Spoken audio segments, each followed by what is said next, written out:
Welcome to Wonderspace. It's great to have you on board. My name is Steve Cole, and over the past 68 episodes, I have been asking the same 6 questions to amazing people from around the world. The questions orbit around wonder and stories of hopefulness, and the setting for each journey is this shared window on the space station, from where we see everything from a different perspective. Before we introduce our guest this week, our friends at asknature.org are going to help us to re-wonder. In shallow, turbulent streams around the world, just a few centimeters from the surface, helmet beetles cling to rocks, facing into the rushing currents, nibbling microscopic food particles and breathing from a cloak of fresh air wrapped around them. Tiny hairs, millions per square millimeter, hold the air in place. Tiny holes in the exoskeletons allow them to breathe, and tiny molecules of dissolved air in the water keep the bubble stocked with oxygen. How? Bernoulli's principle. As the water picks up speed flowing past the bug, its pressure drops, continuously releasing the dissolved air into the beetle's big bubbles. Our orbit this week will provide some great views over cities such as London, Paris and Amsterdam. And to experience these views with us in this ultimate window seat, we welcome Christoph Warrack. Christoph is the founder of Open Cinema and Airbase, which are social franchises enabling communities across Europe to build skills through cinema, filmmaking and courses. He is also the co-founder of B Foundry, who are currently mentoring 10 environmental startups. The full-length interview can be heard on the Wonderspace podcast, which can be found on our website and on most podcast platforms. For this video orbit, Christoph answers 4 of our 6 questions, and I start by asking, if we could do a fly past on any part of the world that is significant to you, which place, city or country would it be and why?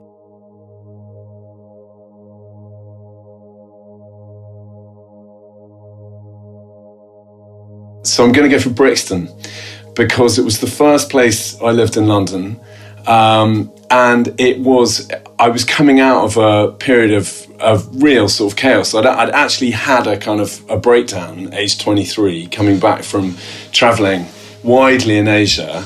And in Brixton, I put my life back together and was helped to do that by all the amazing people of Brixton. Anybody who's ever lived there knows how amazing it is. In the late 90s, it still had some of its rougher edges.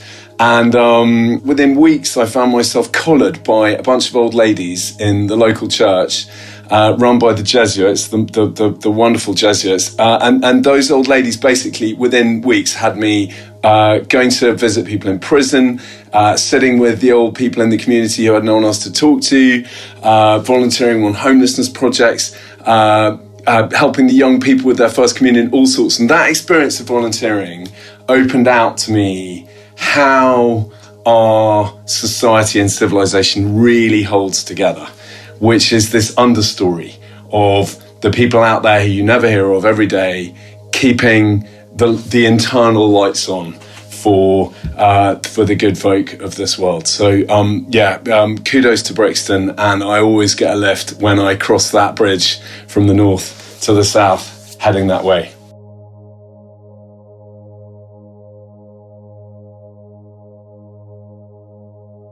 From Brixton forwards, I spent the next 10 years working in film, learning about storytelling, about a big, complicated industry, about the challenges of finding work and keeping work and making good work as an artist, as I felt myself then to be, in what is really quite a kind of mechanistic industry. And somebody described making a film as being like doing the hurdles, holding a glass of champagne. Alongside working in film, I was volunteering, as I've said, in homelessness centres and care homes and prisons, and finding out about community spaces. And I began to realise that there was a huge amount of value missing culturally from those spaces. There was a great amount of exclusion. And I wanted to find a way to bring film into those spaces. So by the time I was living in the West End and volunteering on a soup kitchen in Soho Square, I realised fortuitously that not only were there homeless people all over these streets, but there were filmmakers all over these streets. So couldn't we find a way to bring these people together and then just sort of set them running and see what happened? So I set up a weekly film club called the Open House Film Club up in the Parish Room at St Patrick's in Soho Square, and started in asking street homeless people living and sleeping on the streets what kind of movies they wanted to watch. And so we started a kind of participatory film club with 12-week seasons structured around the themes coming from them. We started asking in the filmmakers to come and talk to them, Oscar-winning filmmakers, Palme d'Or-winning filmmakers, technicians, actors, directors, producers, all sorts. And it was the greatest cinema on the face of the earth. It was absolutely mind-blowing for me, for our participants, and for the filmmakers. So I kind of ran that for 4 years and thought there's a lot going on here that I need to find a way to unpack a bit more. And eventually people started saying to me, you've got to scale this out. You know, people started hearing about it. Some of the homeless people started saying this was the only door they would go through in a given week, because it was a place where they felt really kind of free, accepted, and had a wonderful time, and explored all sorts of interesting things in a very liberated way. So we set it up, me and my volunteers, as a social enterprise in 2009. We called it Open Cinema, and we met some heroes of mine who I'll come back to later in our chat, who then helped me build it out as a social enterprise. And I spent the next 10 years running it, helping it spread itself across the UK, Ireland, and then to Finland and the Nordic and Baltic countries, and becoming an open cinema, meaning a cinema that people can own, they can program, they can build up their idea of who they are and what their dreams are and how to make those dreams a reality. And we would do that by building pathways with partners into education, employment, housing, and community. Partnering with people like the Open University, with Cisco, with the BFI, with Homeless Link, with homelessness organisations who have themselves those partners. So it was a brilliant funnel into support, and based, as I had no idea then, on what's called the capabilities approach to human development, which is really just about giving people great tools and then off they go. Then we get to the pandemic. I'd set up a second impact venture called Airbase, which does the same thing, but for learning, converts any community space into a learning space. And they were both put on hold by the pandemic when, as Pope Francis said, the Great Reckoning unfolded across the world, and everybody started rethinking what was really important to them, the people around them, the nature around them, the kind of work they were doing, a wave of purpose spreading across the world. Great green shoots, really, amongst a time of great suffering in many quarters. And I think those green shoots continue to grow. So I had wanted to put my shoulder to the wheel of renewing and regenerating our beautiful and beloved planet and biosphere, and found myself on a January morning in Soho, back in Soho, at the beginning of 2020, pulled together with 3 other phenomenal social entrepreneurs to find a way to contribute. So we put together a thing called Moving Beyond, which met at Findhorn before the COP, and we pulled together 60 corporate leaders and built of them a band of brothers and sisters to renew their own businesses, products and services. And along with that, we have a platform called Gather that's now spun out, that's a platform for community collaboration on climate.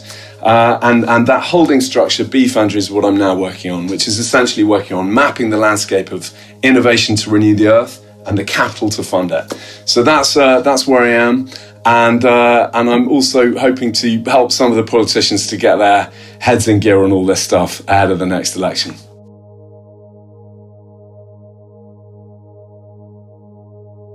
I'm going to pick out some people who I owe a lot of gratitude and inspiration and energy to. The amazing team at an outfit called Doc Society, who essentially enable people making powerful documentary films about the most important stories of our time to connect with audiences across the world, to get funded, to sort out their thinking, their strategy, their partnerships, and to create movements, and to enable the people who watch those films to take really concrete next steps once they're inspired by that movie, and about what's possible in helping them to address that challenge. So they are an impact documentary powerhouse. They picked me up when I was kind of at my wit's end in 2009 and not sure what I was going to do. And I bumped into them at a film festival in Brighton and told them I was making a documentary about the Israeli-Palestinian conflict. Oh, and I was also running a film club for homeless people, and they dropped their cappuccinos and said, we've got to come and check that out. And they came in and they volunteered for a night, and they said they really wanted to help. So they incubated Open Cinema for a year in their offices in Bethnal Green and then in Soho. And they've gone on being an amazing champion and supporter. They introduced me to ways of thinking about how to create impact, how to run an organization, how to build partnerships. They are just some of the most extraordinary people I've met. They took me along to the Skoll World Forum, which is sort of like the Oscars of impact. A bit overwhelming, but it's good to have a few clueless rookies like me knocking around with all these, the great and the good. And I've gone on learning so much from their example. Whenever I feel a bit unsure or a bit flat about what I'm doing, I open up their website and just the force of quality that comes out of that place is a wind at the sails of any of us. So yeah, it's got to be the Good Doc Society.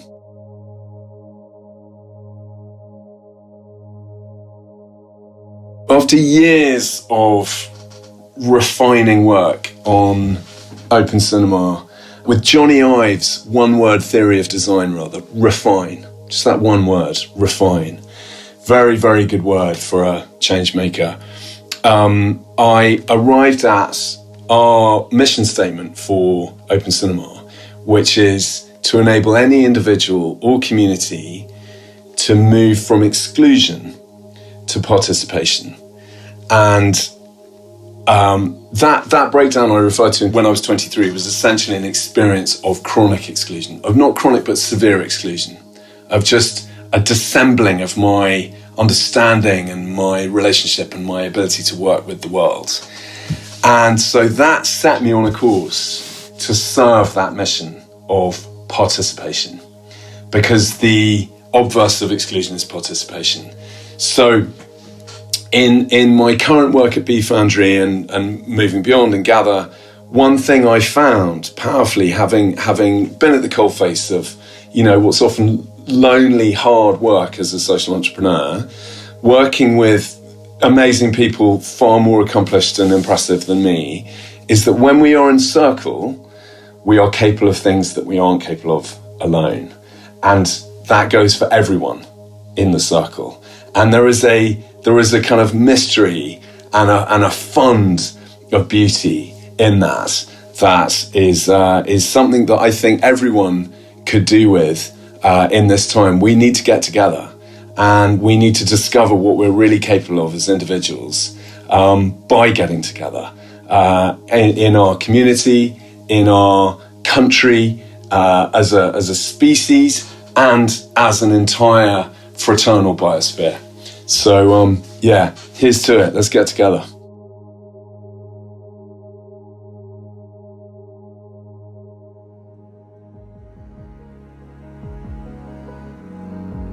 To find out more about the work of Christoph, go to bfoundry.org and opencinema.org. To engage with the previous 68 Wonderspace episodes, go to our website ourwonder.space. I want to thank Christoph for joining us on Wonderspace, and I hope you can join us next week for more wonders and stories of hopefulness.